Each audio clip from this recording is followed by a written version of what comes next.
What is going on? Bo Levin here, owner at Feels Like Home Construction. Kendall Levin. We're super excited to have you here today. If you're new to the channel, we talk about money, business, finance, the whole 9 yards, and of course, real estate and construction.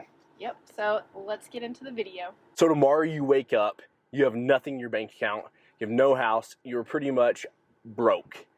And we've done it all. We've built businesses from zero. And so that's the reason why today we wanted to show you out there of how to do this. Now, the biggest thing is when say you woke up tomorrow, is you want to go out there and find a list of people or a group that are involved in real estate.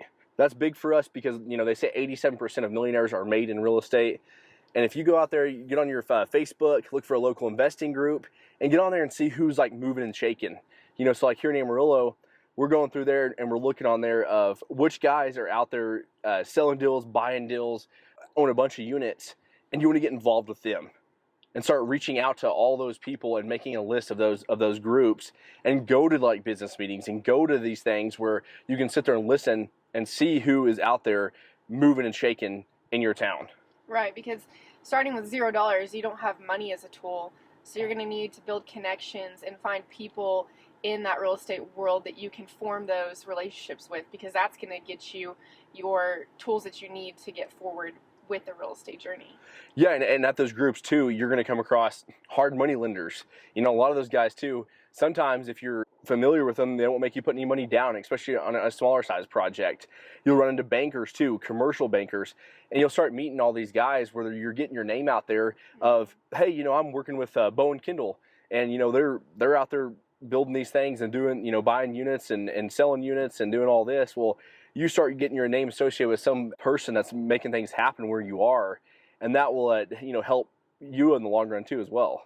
Yeah, I think that's the best thing that you can do to get started is just form a list of people, go through those lists, and then like Bo said, go to some events, join the Facebook groups, and just get your name out there, because the more common that your name keeps coming up, recognizable, people will start including you in things. Say you've already gone out and you've formed connections and you've found relationships with these people that are already started in the real estate world. Now what you need to do is find what value you bring to the table to those people, because they're already established. They can probably go out and find people that need to help them or fill a need or something that they're wanting in their business or their life.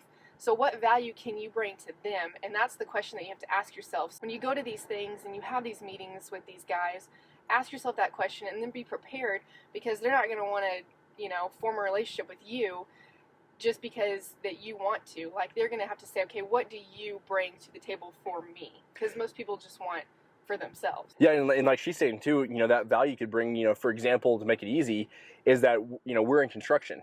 We'll say that we're starting tomorrow at zero, but we still had our skills.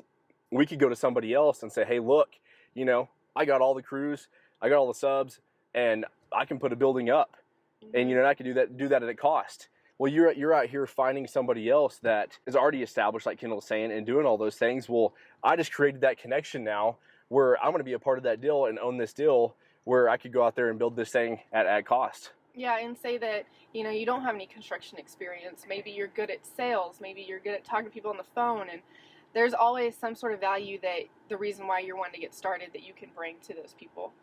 And if you don't have those skill sets, you don't have anything, like she said, find that value of maybe it's free. Maybe it's going and, you know, not bothering them, but going and tagging along one day and just doing things for them to make their life easier, where they're not having to, you know, scramble all the time. And if you could solve those problems for some big investor like that, they're going to want you by their side, because they're like, this person's a hard worker. And you know what? They've been sticking with me for a while now. I'm ready to, you know, make them maybe a partial investor, a small investor now. And, you know, it can just lead to so many different things when you're bringing value to somebody else that is already really established. Right. And just because you're doing something for free doesn't mean that you're not gaining anything from it. Just because you might not be getting paid the money for it, you're gaining all the knowledge that you're going to learn from that mentor, and the things that they may do to tell you, hey, don't do this in the future, or maybe this is the best route to go. That knowledge and stuff that you'll gain from doing that for free by walking underneath those mentors is going to be more valuable than the money part of it. Yeah, and it was hard. There was a lot of times that Kendall and I did stuff for free because we wanted to get our foot in the door with some, you know, wealthier people that are making things happen.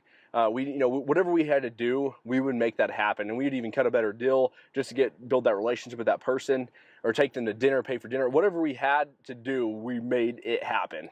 Yeah, and sometimes I feel like you can learn more when you are doing it for free, because if you're getting paid to do it, you might just be going through the motions when you're there walking through the steps with those guys. But if you really are there to learn, then the money of it doesn't matter to you. It definitely is a challenge, though. I mean, it does make it hard when you're already kind of broke. Fun. Yeah, and you're doing it for free. I'm telling you, a few years later, you look back and be like, wow, I am very glad that I worked with that person, because I learned so much about real estate or whatever it might be that you're trying to become a millionaire in. And now you've met all your people, you got your list, you showed them your value, you're established this connection with these people. Now you go out there and you're probably wondering, okay, well, what's next, Bo? What do I do? Well, go out there and find a property. Bring them a good deal, a fixer-upper, and say, hey, look, maybe you don't have the skill set to do the remodel on that property. You can find the subs or find some guys to work for you, and you manage those guys, and it takes the headache out of them having to mess with another deal. So you're still making them money, and then you get to be a part of it by having skin in the game and saying, hey, you know what, I want 20% of the profit when it's done. And I found this deal, and then you get them to maybe fund the whole transaction. We've done that several times. We've done a flip where, like we said, there was a video we have where we very first started 7 years ago and did our flip house. We met this guy on the street, talked to him for a few days, and then he funded the whole project, and we went 50-50 on the deal. And Kill and I did a lot of the work. We also subbed out a lot of it, but we ended up making $32,000 to $35,000 on that project. It is possible. If you're saying it's not, you just got to go out there and find those guys, establish that relationship, and I promise you, and you keep doing that over and over again, and then start keeping them as rentals, and really you can start stacking up the cash every single month, and then all of a sudden, I promise you, 5 years later, you'll have the appreciation of the properties, you'll have that instant equity, because once you finish them and make them look nicer, and you have tenants in there, the bank's gonna love to see that, and you can start getting out there and doing those big deals. So everything that we have told you and the steps to take to get to that millionaire in 5 years, we have actually done it. We started with zero, like Bo said, we had that investor because we had the skill set. So we're not just telling you things that might not happen or might not work out for you, because we did these exact steps and it led us to this in 5 years. It's really all that simple. I always look for this light switch that you just go and flip. Hey, well, maybe I just need a light bulb to turn on and I'm going to feel better and I'm going to go out there and accomplish all these things. It's nothing like that. It's about momentum. When we were doing this 7 years ago, 8 years ago, honestly, at the time, it was kind of like a joke. No one really took us serious. Fast forward to now, now we're doing these big deals, multi-million-dollar deals all the time, and even a big, $10 million deal coming up. Now everybody takes it serious. So it's just all about that momentum of doing something, starting small, like buying a little rental and then getting a bigger one and then adding 2 to it and then 3 to it. And just think about that. In 5 years, you could have that passive income big enough where you wouldn't have to go out there and really hustle or have that full-time job that you've been looking to go part-time for. That's exactly right. Don't overthink it. Keep it simple and just know what your skill set is and what value you bring to the table. Thank you so much for watching, guys. We really appreciate it. We hope you like this video and subscribe to this channel. Thanks.